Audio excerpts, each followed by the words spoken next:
자, 하나님 사람들 속의 내전, 자신의 오름을 증명하기 위한 전쟁이라는 제목으로 오늘 사사기 20번째 20장 이야기를 해보도록 하겠습니다. 20장 내용을 하기 전에 먼저 지난주에 했던 19장 내용을 다시 한번 리뷰하기 원하는데 19장의 내용은 뭐였죠? 레위 사람과 그의 첩에 대한 이야기죠. 17장과 18장이 그 종교에 대한 타락, 하나님을 믿는 신앙에 대한 타락이 일어나니까 19장에는 도덕적인 타락에 대한 이야기에 대한 이야기를 했다고 말씀드렸습니다. 그 내용은 베냐민 지파의 그 기브아라고 하는 그 지역의 사람들이 이 한 레위인이 이제 자신의 고향으로 돌아가는 그 길목에서 잠깐 한밤을 자고 가려고 유숙하는 그 날에 일어난 일인데 갑자기 자기를 끌어내어서 성적인 추행을 하겠다고 하니까 결국은 이 레위 사람이 자기가 살고자 자기가 데리고 있던 첩을 문 밖으로 내보내죠. 내보내서 밤새도록 그 기브아 사람들에게 그렇게 성적인 추행을 당하고 결국은 그 밤에 새벽 미명에 죽게 되었다는 얘기입니다.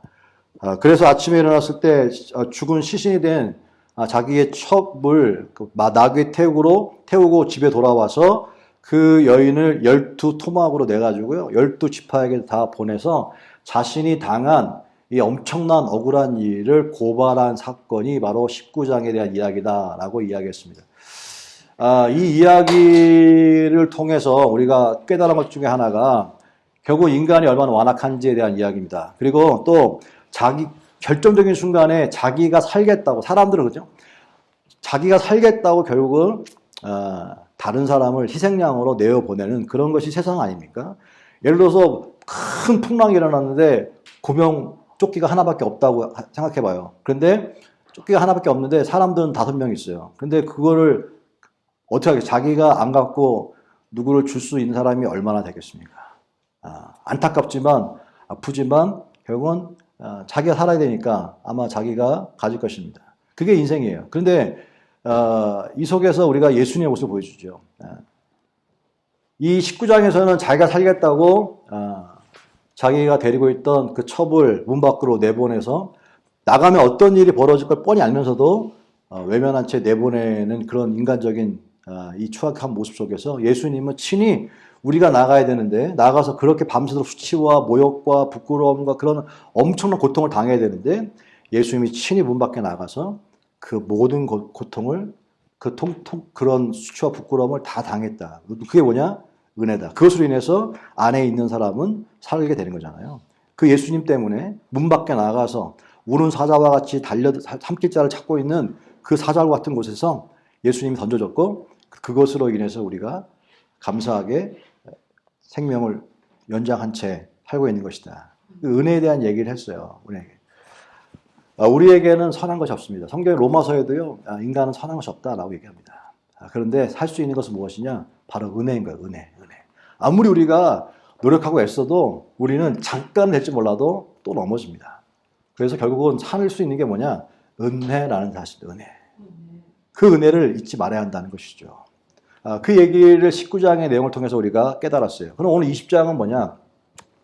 19장의 연장선입니다. 19장의 연장선인데, 자, 그 12개의 그 몸을 조각을 낸다 보냈잖아요. 그 한 몸뚱아리를 받아본 이스라엘 사람들은 어떤 생각이 들겠어요? 예를 들어서 갑자기 웬 소포가 날라왔는데 팔이 하나 날라왔어, 팔이. 이게 뭐냐, 이게 갑자기. 이게 팔이 뭐야, 갑자기. 근데 거기에 서신해 보니까, 이 한 레위인이 에브라임 지파 사람이죠. 자신이 당한 그 일들을 고순하게 거기에 편지에 있어요. 그랬더니 이제 모든 지파들이 다 똑같은 마음으로 분노한 것이죠. 그래서 미스바라고 하는 지역에 다 모입니다. 모였는데 흥분해서 모인 거죠. 흥분해서 모여가지고 다들 그냥 난리났어요. 모였는데 무장된 사람이 40만 명. 40만 명이면 어마어마한 겁니다. 우리가 옛날에 그 TV에서 태극기에다 모였을 때 그 엄청난 인파, 그 정도가 다 40만, 30만, 10만 이렇게 됩니다. 그 어마어마한 사람이 다 모인 거예요. 미스바에 모인 거예요. 모였는데 하는 얘기가 누구로 먼저? 기브아 사람은 베냐민 지파에 속해 있었기 때문에 그 베냐민 지파만 안 나온 거예요. 다른 11개 다 나와 있고.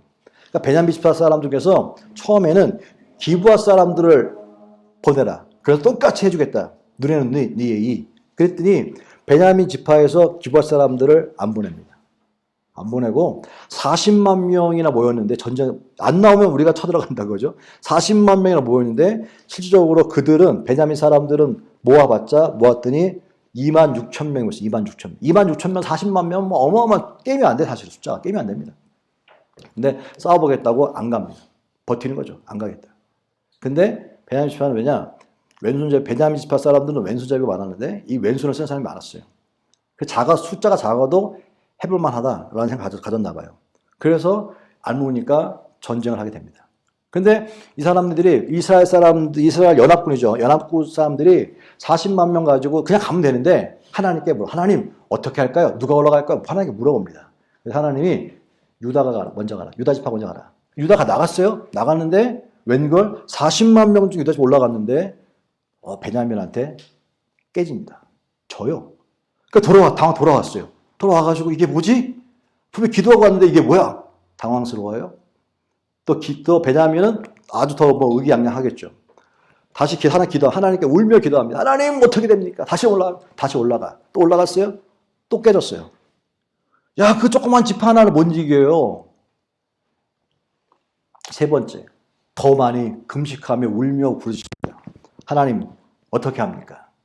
정말 저들을 이길 수 있습니까? 기도해요. 하나님 다시 한번 응답해 주시죠. 가라. 얘기합니다. 베냐민 사람 2번 이겼잖아, 2번. 2번이 어떤 마음이겠어요? 저것들 아무것도 아니네.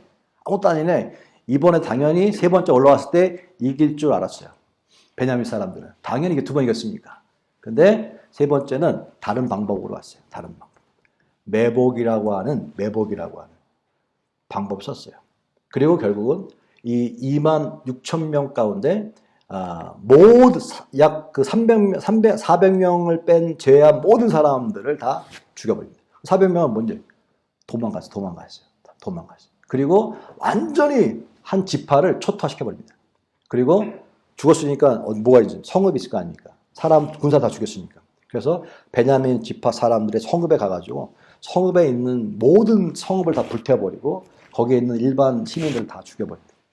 그래서 한 지파를 완전히 몰살해버립니다. 그것이 바로 20장의 이야기입니다. 자, 이 이야기를 들었잖아요. 그리고 이 이야기 속에서 우리에게 주신 메시지가 뭘까라고 하는 것입니다. 뭘까? 여기서 저는 세 가지를 한번 생각해 봤어요. 세 가지. 몇 가지요? 세 가지. 자, 첫 번째.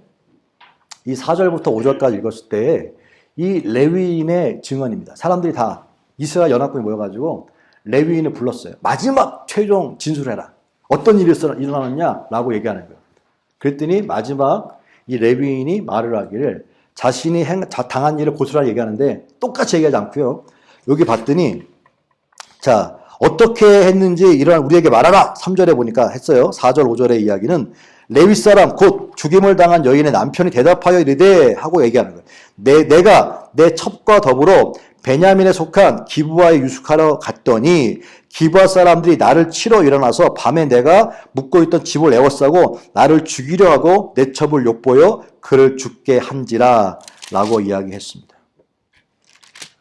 야, 이거 보면요. 틀린 얘기 아닌 것 같잖아요. 틀린 얘기 아니잖아요. 근데 여기에 어떤 문제가 있습니까? 어떤 문제가 있어요? 자기가 당한 입장을요. 자기 입장에서 사실은 편집을 한 거예요. 보세요. 여기 보면 뭐라 했어요? 내가 잠깐 유숙하라. 여기까지 맞는데 5절이 기브아 사람들이 나를 치러 일어나서 밤에 내가 묵고 있던 집을 에워싸고 나를 죽이려고 내 첩을 욕보여 그를 죽게 한지라 이렇게 나왔거든요. 여기 보면 기브아 사람들이 자기 둘러싸는 다음에 자기를 죽이려고 막 위협하고 자기 첩은 욕보였다라고 얘기해요. 근데 그게 아니잖아요, 사실. 그게 아니잖아요. 이 첩을 욕보인 건 자기가 밖으로 내보낸 거잖아요, 사실은. 그들이 한 게 아니라 그들은 이 여인을 원한 게 아니었어요. 자기를 원했지.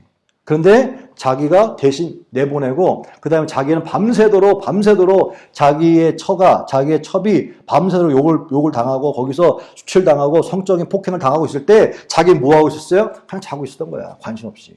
그 다음에 아침에 벌떡 일어나서 빨리 도망가려고 문 여는데 문이 안 열리는데 보니까 왜? 시체가 앞에 있는, 그 여인이 앞에 있는 거예요. 그랬더니 여보 빨리 일어나러 갑시다. 그랬더니 이게 반응이 없네. 봤더니 죽었던 거예요.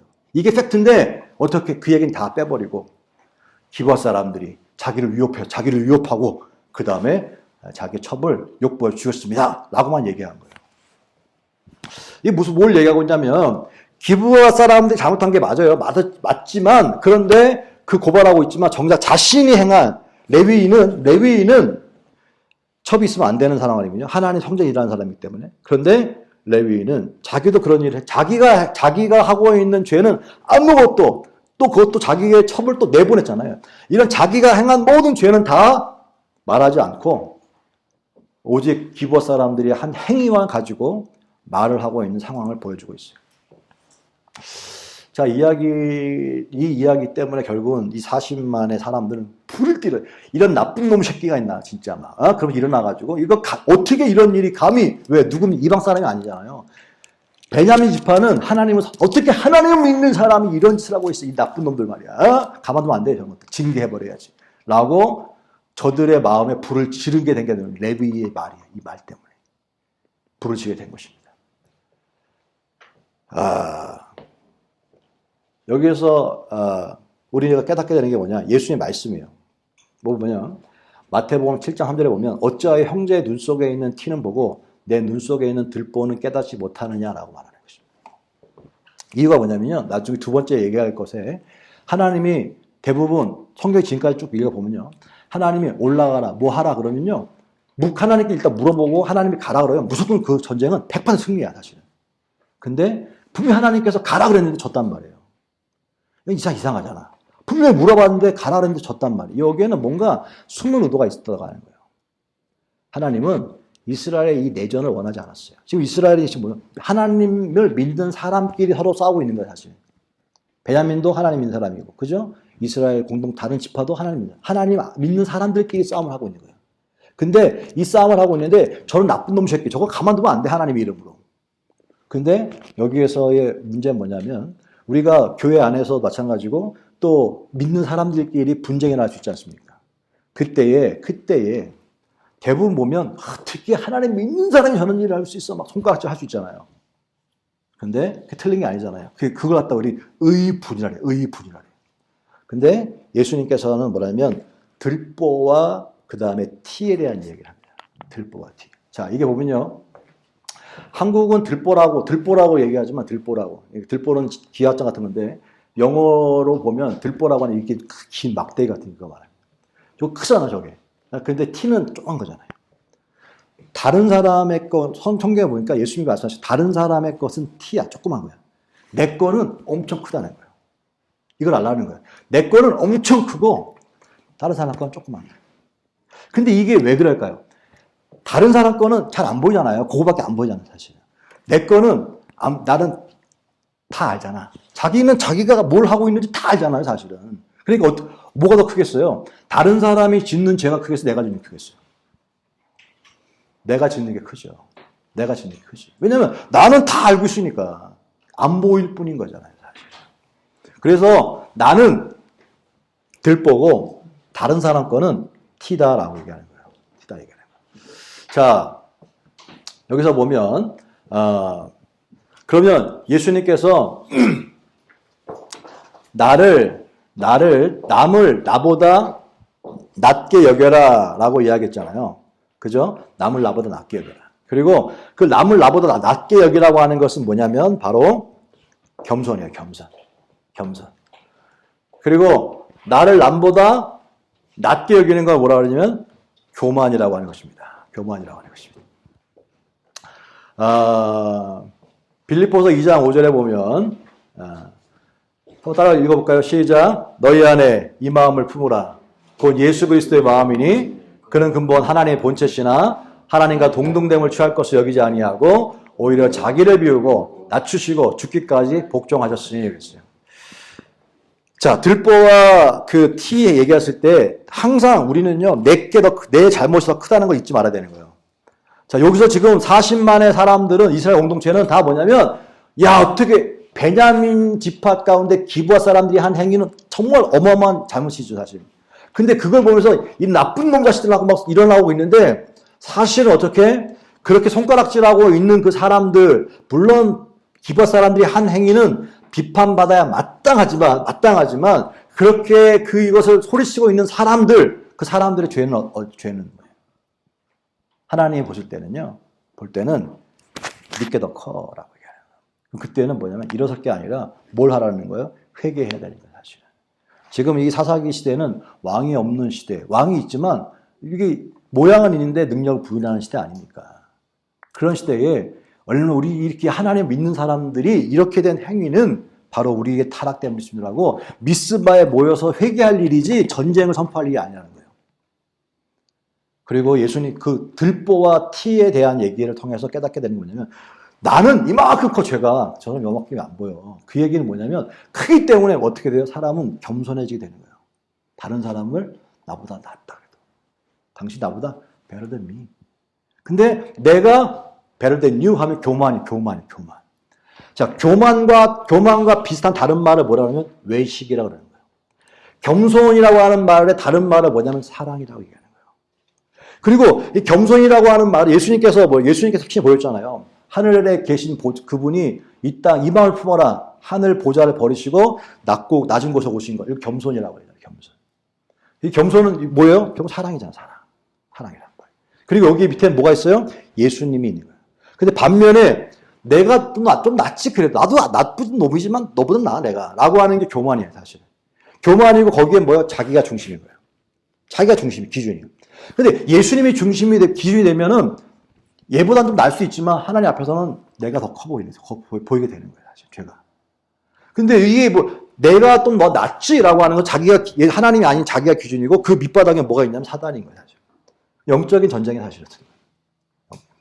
예수님의 영이 들어가면, 예수님이 없으면 모든 사람들은 다 자기가 기준이기 때문에 저건 틀린 거야, 이건 옳은 거야, 내가 판단하는 거예요. 이게 하나님 앞에서 교만이라고 얘기하는 거예요. 근데 그 밑에는 뭐예요? 사단의 영이 있는 거예요. 근데 하나님 예수의 영이 있으면 분명히 잘못된 건데 불구하고 어떻게? 그게 나 때문인 것 같아. 모든 게 다 나 때문인 것 같아. 그래서 회개하게 되고 겸손하게 되는 거예요. 이거 뭐냐면 예수의 영이 들어가는 거예요. 예수 믿는다고 하는 것은 뭐냐? 이 교만한 영이 겸손한 영으로 바뀌는 거예요. 이게 예수 믿는 거예요. 다른 게 아닙니다. 교만한 영이 겸손한 영이 되는 거예요. 외식밖에 모르는 인간이 사랑을 표현해 준 거예요. 이게 예수 믿는 변화예요. 예수님이 이걸 보기 원했던 거예요. 사단은 뭡니까? 피조물인데 자기가 하나님인 것처럼 착각해가지고 떨어진 게 루시퍼 아닙니까? 착각해가지고. 내가 하나님 되고자 하는 것이 창세기의 인간 타락의 모습 아닙니까?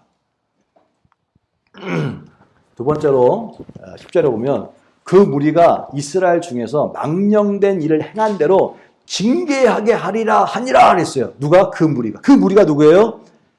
이스라엘 연합군. 이스라엘 연합군이 이스라엘 가운데 하나님 믿는 사람 가운데 이런 망령된 이런 말도 안 되는 일에 이 나쁜 놈들 내가 징계하리라. 그래요. 근데 보세요. 하나님은 인간에게 심판을 맡기지 않았어요. 이런 얘기지만. 절대 하나님 인간에게 심판 맡기지 않았어요. 근데 보세요. 그 무리가 우리가 징계하리라 이렇게 하고 있잖아요. 이게 문제인 거예요. 그리고 뭐라고 합니까? 하나님! 누가 올라갑니까? 입 다 정해놨잖아요. 심판하겠다는, 누가 심판하겠다는 거? 자기네 가겠다는 거예요. 근데 누가 올라갑니까? 겉에 볼 때는 하나님을 믿는 거하고 신실해 보이잖아요. 그렇잖아요. 하나님, 누가 올라갑니까? 하나님이 유다가 올라가. 물어봤으니 물어봐. 이게 말도 안 되는 기도인데, 말도 안 되는 기도이기 때문에 하나님이 말도 안 되는 응답 주는 거예요, 사실. 유다가 올라가. 그러니까 어떻게 깨졌어? 박살났어요. 깨졌어요. 아니, 기도가 올라갔는데 왜? 똑같은 얘기예요. 우리 보면 교회 안에서도 이민교회도 분쟁이 많잖아요. 분쟁 마음은 다 하나님 믿는 사람들 아닙니까? 기도하잖아. 밖에서도 기도하고 밖에서도 기도하고 교회 안에서도 기도하고 하나님 막 기도해. 다 내 편 되게 기도하는 거야. 하나님 저 악한 행위를 막 그러면서 이 하나님 기뻐하실까요? 이게 잘못된 거예요. 잘못된 겁니다. 절대 잘못된 겁니다. 하나님 이게 뭐냐면 이 사사기 시대의 모습이에요. 근데 이 모습이 우리들의 모습이에요. 교회만 그렇습니까? 믿는 사람과의 관계 속에서도 안 그렇습니까? 뒤에 앉아가지고 기도하면 주여 저 앞에 있는 권사를 주여 저 입을 막아주시옵소서 주님 가만히 있으면 안 됩니다. 하나님 살아계시다니 가만히 있으면 안 됩니다. 막 그러고 막 뒤에서 대고 막 그냥 막, 또 목사 앞에서 주여 저 인간들 저러면 안 됩니다. 주님 막, 이게 이 모습이에요, 사실은. 기도를 했죠. 근데 하나님 응답을 했을 때 역시 하나님 내 편입니다. 너. 베냐민 그랬을 거 베냐민 역시 하나님 우리 기도도 안 했어. 베냐민 더 악하지 사실. 기도도 안 해. 그럼 나가는 거야. 이겼어. 역시 뭐 하나님 우리 편이지 뭐. 진 사람들은 하나님 왜 졌습니까? 또 기도가 막 해. 또 이겼을 때는 하나님 우리 편이다 막. 19장 속에 20장 속에서는 이게 우리들하고 똑같은 거예요. 이거 하나님 절대 기뻐하는 것은 아니에요. 이게 사단에 섞고 있는 것입니다. 심판은 절대 하나님 인간에 맡기지 않았어요.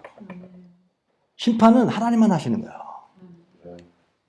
많은 사람들이 이 사람들은 그거 하면서 뭘 생각했어요? 이게 옳은 길이다라고. 모든 사람들은 그게 옳은 길이니까 그냥 목숨 내고 하는 거예요. 더 사람이 많을수록 우리 일 따는 사람이 이렇게 많습니다. 이게 하나님의 뜻입니다. 너 찬양만 한다고 이름만 부른다고 거기에 하나님 뜻입니까? 절대 그렇지 않아요. 절대 그렇지 않아요. 꼭 그런 게 아닙니다. 이게 착각입니다. 또 사람이 없다고 적다고 거기에 하나님 뜻이 없습니까? 너 그렇지 않아요. 꼭 그렇지 않아요. 이게 인간의 생각이지. 꼭 그렇지 않습니다. 오늘 여기에서 읽어보면 숫자적인 우위에도 불구하고 또 하나님께 더 기도했음에도 불구하고 그럼 당연히 이겼어야 되는데 여기서 두 번이나 전쟁에서 실패하는 베냐민 지파를 이기게 하시는 하나님의 의도 속에서는 뭘 얘기하냐면 너희들의 하는 행위가 지금 맞지 않다고 하는 걸 가르쳐주고 있는 거예요. 아무리 부르짖고 기도해도 이미 자기네가 심판하려고 하는 그 마음 자체가 벌써 하나님 봤을 때 틀려먹었다고 하는 것이죠. 깨달아야 합니다. 지금 하나님의 사람을 치고자 하는 것 이거는 하나님의 뜻이 아닙니다. 뜻이 아닙니다. 어떤 상황에 있든지 믿는 사람끼리의 싸움은 하나님 원하시는 게 아니에요. 성경 얘기하고 있지 않습니까? 화평케 하는 자가 복이 있다 그랬는데 어떤 상황과 피스메이커가 복이 있다고 하는데 그냥 이 한 레위인은 하나님 섬기는 제사장의 그 부류인 사람인데 그 사람의 말 한마디가 불을 질러가지고 오히려 그냥 확 더 그냥 한 지파가 소멸되는 게 보이지 않습니까? 분노하고 싸우고 죽이면서 하나님을 입에 담으면서 하나님이 내 편이라고 저기 가만히 있으면 안 됩니다. 그 모습을 보면서 이게 우리들의 모습이구나 라는 생각을 합니다. 저도 사실은 좀 부끄러운 고백이 하나 있긴 있는데 제가 처음에 미국 왔을 때 그러니까 30대 초반에 왔을 때 그때 뭐 해도 뭐 그냥 그때 이제 그때 그도 여의도에서 목사하고 막 그때 얼마나 또 혈기도 있고 뭐 무서운 게 없을 때 아닙니까? 그게 딱 왔는데 이제 차를 사야 되잖아요. 차를 사야 되는데 안세 없으니까 이미 와 있던 친구 목사가 자기 교회 안수 집사님이 그런 차 그걸 하신대요. 그래서 데리고 간 거예요. 그런데 LA 코리아타운에 아주 이름만 되면 이루 시작하는 이름만 되면 아주 유명한 아주 그런 거입니다. 그랬더니 자기네 교회 안수 집사님이래요. 근데 그 교회는 장로님이 안 계시고 안수 집사 장로야. 침례교니까. 갔어요. 갔더니 처음에 목사님 오셨냐고 막 엄청나게 그래서 기분 좋게 막 잘 계약을 했어요. 했는데 차가 문제가 생긴 거예요. 그때 혼다 어코드를 그 사라에서 샀는데 중고를 샀는데 비가 오는데 후리에서 이렇게 타고 가는데 갑자기 엔진이 다 그 일렉트릭 파워가 다 꺼져버리는 거예요. 비가 엄청 오는데 얼마나 놀라겠어요. 애기들 다 타고 있었는데. 그래가지고 가서 이제 이 사장님 이게 이런 일이 벌어졌습니다. 그러면 뭔가 대책이 있을 거야. 대책이. 판단의 끝인 거야. 아니 한 달도 안 됐는데 판단의 끝인 거야. 이거 유스트카는 원래 그렇습니다. 그래서 인슈런스 그 워런티를 들었지 않습니까? 근데 뭐 만나지도 않고 아무튼 너무 쌩해가지고 팔고 끝이야. 그래서 내 친구 목사한테 야 어떻게 성도 저딴 식으로 교육을 시켰니? 막 목사니까 뭐라 막 그러면서 야 너는 어떻게 그런 식으로 성도를 가르쳤어? 막 자기 담임 목사도 아니었지 막 걔는 막 화를 내고 막 그랬어요. 근데 너무 잔인한 거야. 근데 거기 종업원들도 내 편인 거야. 사실 목사님, 우리 사장님 원래 그러면서 막 지금까지 유학생이나 이런 사람들한테 막 해 먹은 걸 엄청나게 얘기해 주는 거야. 그래서 내가 화가 나잖아요. 그래서 전화를 했는데, 뭐 전화하면서도 뭐, 아니, 이거 차가 이러면 뭐, 어떻게 대책을 세워야 될 거 아닙니까? 얘기했더니, 나중에는 가서 뭐, 진짜 뭐, 입에 담을 수 없는 말들을 막 하는 거야. 화가 나가지고, 아, 그래? 내가 이건 참을 수 없다, 내가. 지금은 안 그러겠는데, 그때는 내가, 지금은 지금 그때는 막, 30대에다 금방 왔잖아요, 금방. 뭐, 이딴 인간들이 다 있어, 그러면서, 하나님! 오케이. 저런 사업장은 있으면 안 됩니다. 등쳐먹는 사업장 있으면 안 됩니다. 사업장이 크면 뭐합니까? 저런 거는 자기가 얼마나 성결하고 막 그런 거예요.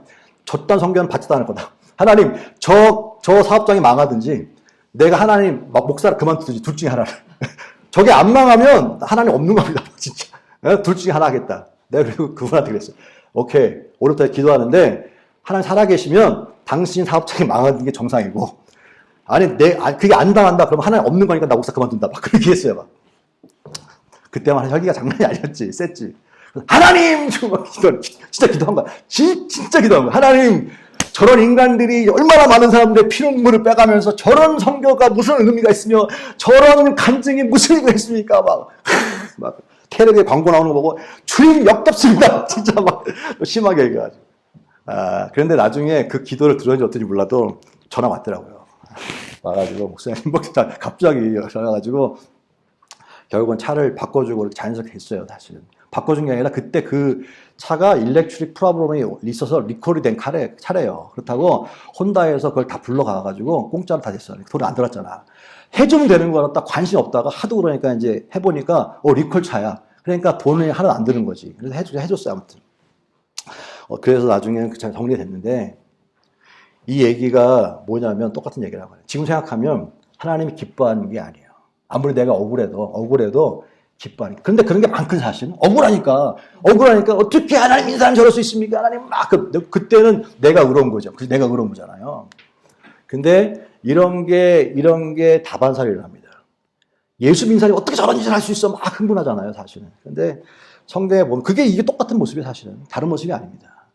그때는 이게 맞다고 생각하고, 그리고 그 LA에 큰 교회 부목사 들어갔을 때도 하도 너무 억울해가지고 붙잡아 놓고 성도들이 비수 많이 하잖아. 그거를 한 1년 이상 했나, 1년 이상 했나 봐. 그 얘기를 설명할 때마다 얘기해가지고, 여러분 절대 그런 거 받지도 않습니다. 그런 거 가지고 헌금하지 마세요. 막 그러면서 그랬어. 근데 지금 생각해보니까 다른 게 없어요. 절대 하나님 거 기뻐하지 않습니다. 심판은 하나님 하시는 거예요. 억울함을 맡기라 그랬어요. 잘못된 게 맞아요. 그건 하나님 판단, 하나님이 하시는 거예요. 틀렸다는 게 아니에요. 그걸 가만히 있는 게 아니에요.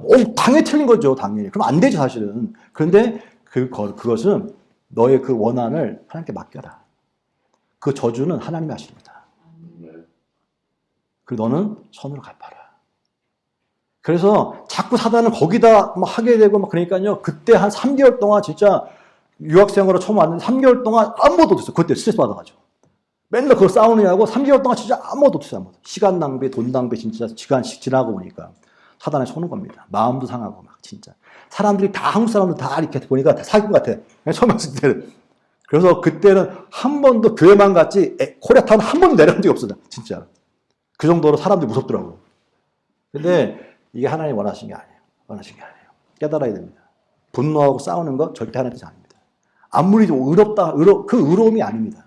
어떤 애 있잖아요. 자기가 막 의로워가지고 막 이거는 절대 참으면 안 돼. 왜 그 하나님 뜻 절대 아닙니다. 절대 아니에요. 코로나 시대가 전해준 메시지라고 그 누구지? 그 센터교회 안중마 목사님이라고 하는 분이 그분이 글을 올린 거를 뭐 이렇게 퍼져가지고 좀 모든 사람이 알게 됐는데 거기 보면 이런 말을 썼어요. 그 목사님이 마스크를 착용하라는 것은 잠잠하라는 뜻입니다. 불필요한 말 하지 말라는 거예요. 손을 자주 씻으라는 것은 마음을 깨끗이 닦으라는 뜻입니다. 돌이켜 회개하고 청결하는 뜻이다. 사람과 거리를 두라고 하는 것은 대신에 자연을 가까이 하라는 뜻이다.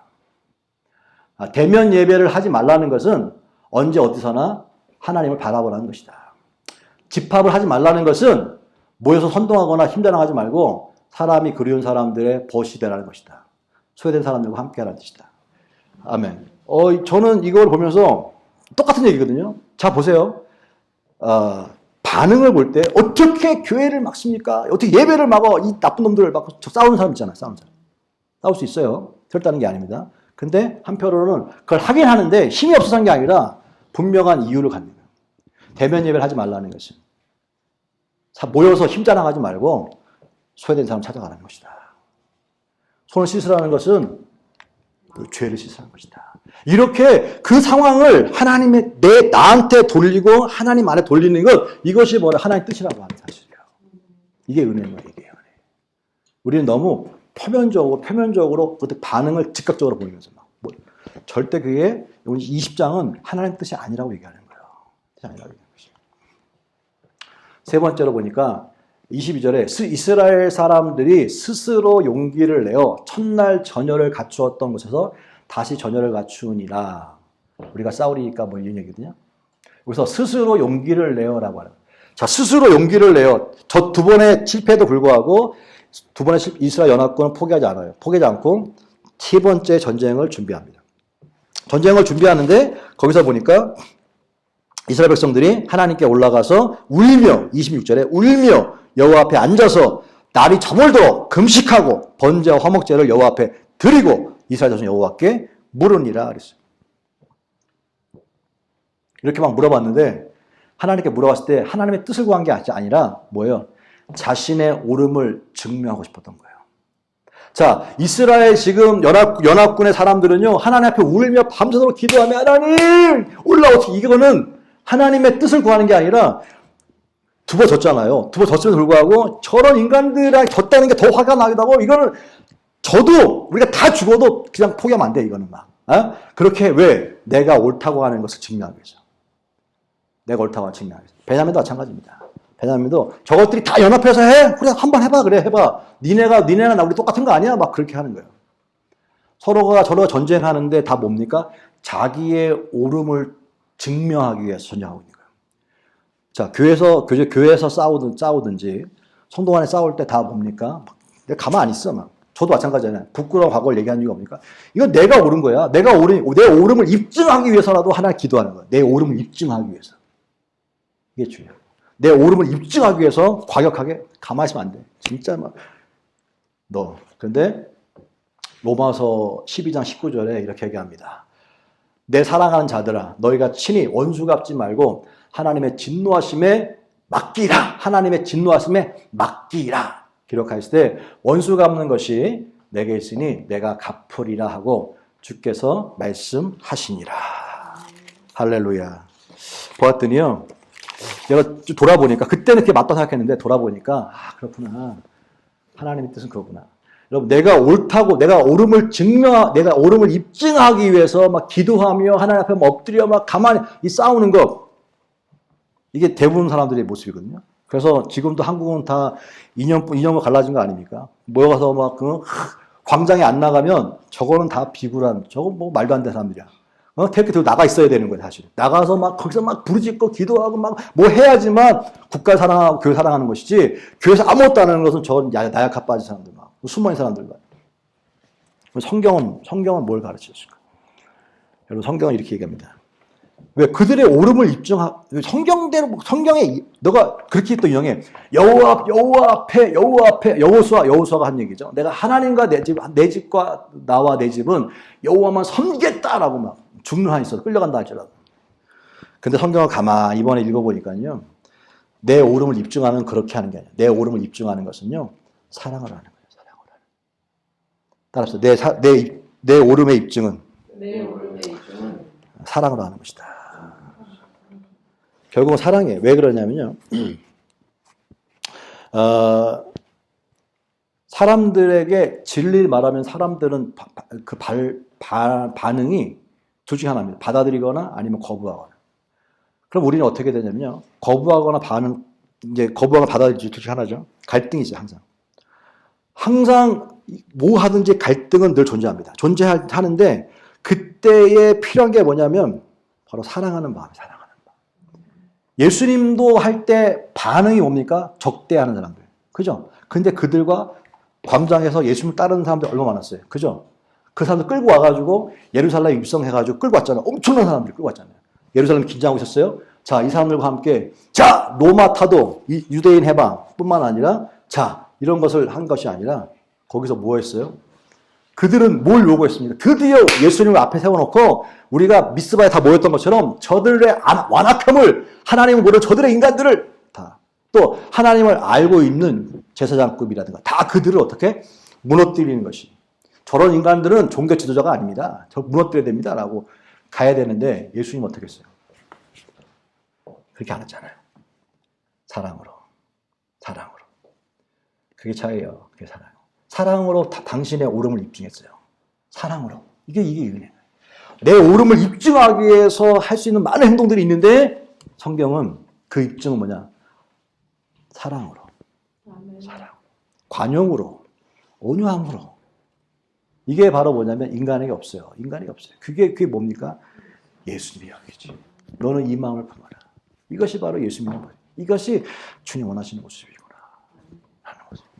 지금도 여전히 한국은 그렇게 지역으로 갈라졌는데 이제는 또 이념으로 갈라져 있어요. 이제 또 교회 안에서도 갈라져 있지 않습니까? 이때에 편관리하는 이 성에서 이 사사기의 이야기는 정말 우리에게 주는 메시지가 많습니다.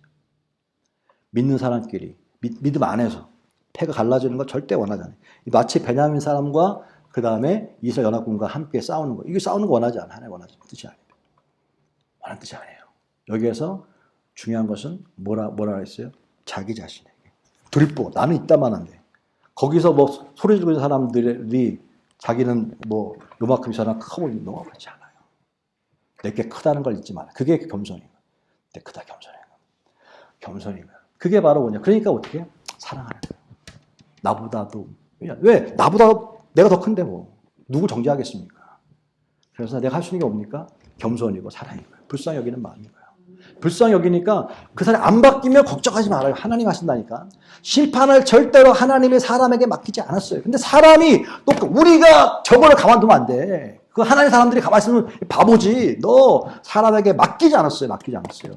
판단 하나님이 하시는 것이지. 심판 하나님이 하시는 것이지. 그래서 그렇구나. 깨달았어요. 우리의 삶의 자리는요.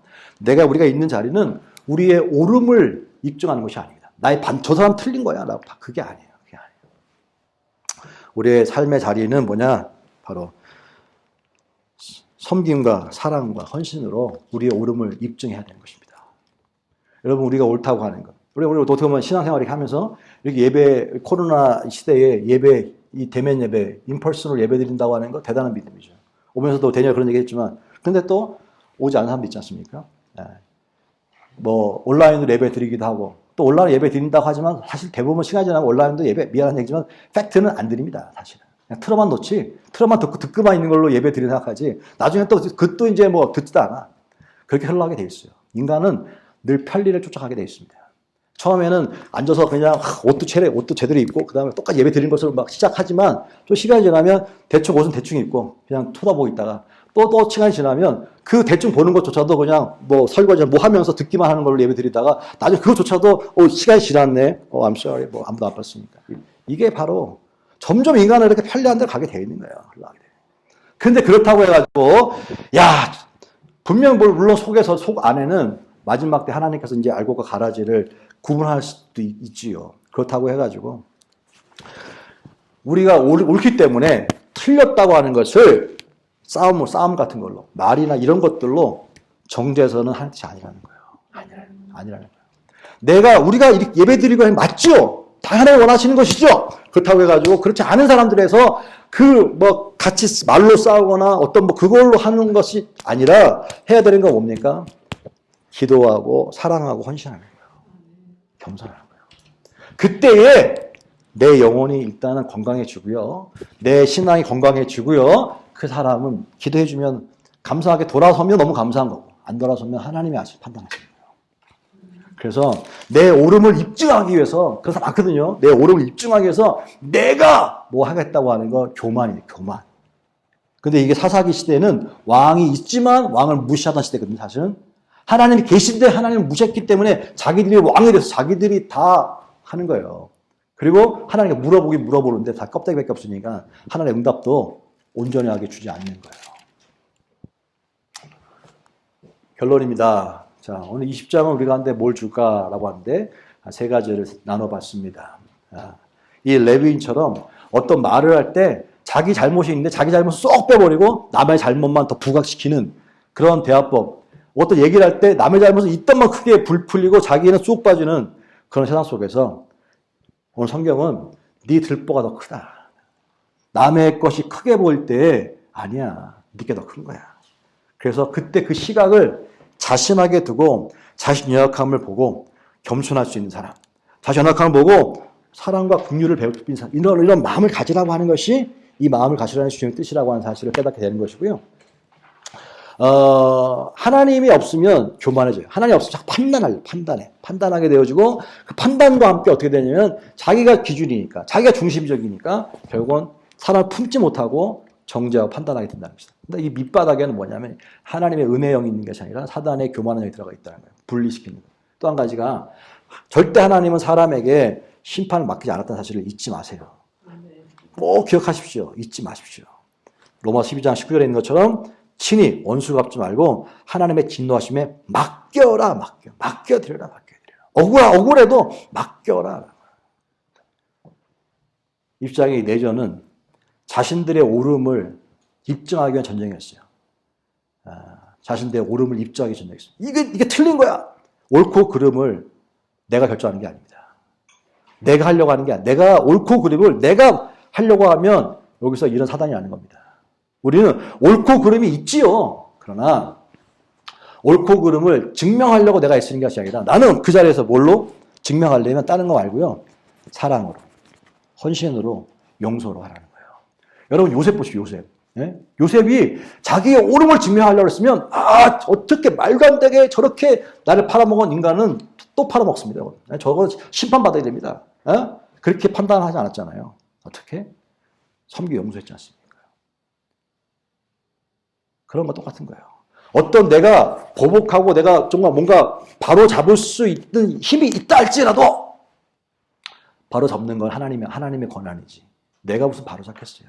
나같이 죄인, 나도 죄인인데. 나 똑같이 죄인인데 내가 누굴 바로 잡겠습니까? 누구를. 근데 우리도 모르게 자꾸 바로 잡으려고 하는 게 있잖아. 내 기준이 나니까. 그리고 때로는 내가 아니라 말씀이 그렇잖아요. 말씀이 너 맞지요. 그런데 그 말씀이 맞는데 상대방에 강요하려고 하는 무력적인 것이 아니라 어떻게 하라고요? 사랑으로 겸손으로 그래 변화되는 거예요. 근데 이게 안 된다 보니까 이 사사기의 모습이 오늘 이 시대의 모습이니까 예수 믿지 않는 사람들이 아이고, 저런 예수 내가 왜 믿어요? 나 안 믿어요. 라고 교회 안 다니는 거고, 예수 믿는 사람끼리도 서로 험담하면서, 저런 신앙이, 저 신앙이야. 막 서로 흉보고 이렇게 되는 거야. 이렇게 되는 거야. 사사시대 똑같습니다. 입술로는 하나님을 다 얘기하고 있지만, 결국은 하나님의 마음에 관심이 없어요. 그게 문제입니다. 그리고 있다 할지라도, 결국 내가 옳은 거야. 내가 옳기 위해서 이름은 하나님 얘기하고 찬양하고 다 하는데 결국은 내 옳음을 증명하기 위해서 결국 분열시켜놓고 파괴시켜놓고 절대 어떤 순간에도 분열을 하는 뜻이 아닙니다. 성경은 화평케 하는 자가 피스 메이커 만드는 자가 하나님의 아들이라 일컬 받을 것이다. 하나님을 닮았다. 가는 곳마다 사람들을 화목시켜놓고 사랑으로 긍휼로 왜? 나도 은혜로 하는 사람인데도 저도 마찬가지입니다.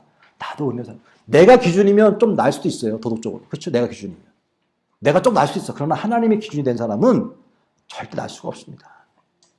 어떻게 나? 하나님 앞에서는 또. 거기서 도토로 키재기지 사실. 그러면 겸손해질 수밖에 없는 거고요. 내가 은혜로 사는 것이다. 라는 말이 들어요. 이게 바로 뭐냐? 주님을 의존하는 거예요. 주님의 은혜로 내가 또 섰습니다. 사람들은 나에게 선하다 얘기하고 사람들은 나에게 참 사랑이 많다 얘기하지만 사람 나에게 참 은혜가 많다 얘기하지만 결국은 주님 때문에 그렇습니다. 주님이 감추어 주셔서 좋은 모습만 부각시켜 주시고 안 좋은 모습은 숨겨주셨기에 그렇게 되고 있습니다. 주님의 은혜입니다. 주님 고맙습니다. 이렇게 늘 주의 은혜 감사하는 사람 가운데 그 은혜 가운데 은혜가 더 들어가는 것이고 그렇지 않은 사람 가운데는요 은혜가 말라버리면 어떻게 은혜 떨어져 나가면 짐수되는 거예요.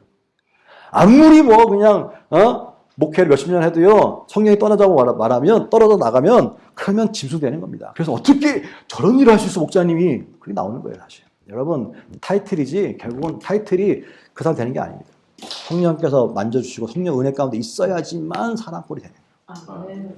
저는 그걸 제가 한 2개월 정도 교회를 평생 목회만 계속 하다가 딱 2개월 쉬었는데 그때 깨달았어요. 나 이제 그만두고 싶다 그랬는데 쉬어보니까 그렇게 목회할 때 너무너무 힘들었는데 그렇게 힘들었는데 그 힘들 때 힘들었지만 그렇게 설교하고 그래도 기도 어쩔 수 없이 한 게 내 영혼을 붙잡고 있었던 것 같아요. 보니까. 그나마 그렇게 그런 장치가 있었기 때문에 하나님이 나를 그래도 붙잡고 계셨구나. 내가 그래도 죄 가운데서 타락하지 않고 있었구나라고 하는 것입니다. 똑같습니다. 이렇게 예배 드리고 있긴 이것 때문에 우리가 죄 가운데 덜 물들고요. 은혜 가운데 머물 수 있는 거예요, 사실. 이게 은혜입니다. 내가 교회 와주는 게 아니에요. 이건 나를 위해서 오는 거야, 나를 위해서. 내 영혼을 살기 위해서 오는 겁니다, 사실. 와주는 게 아니에요. 보니까 그렇더라고요. 저도 마찬가지입니다. 설교를 여러분을 해주는 게 아니라 이걸 하면서 내가 은혜 받고 내가 살기 위해서 한 거, 내가. 그리고 나는 이렇게 살고 있습니다. 이렇게 하나님 주셨습니다. 라고 나누니까 하나님께 하시니까 또 다른 분들도 그렇구나 하고 은혜를 주시는 거예요. 결국 다 뭡니까? 주의 은혜 가운데 있는 거죠. 말씀 마무리 짓습니다.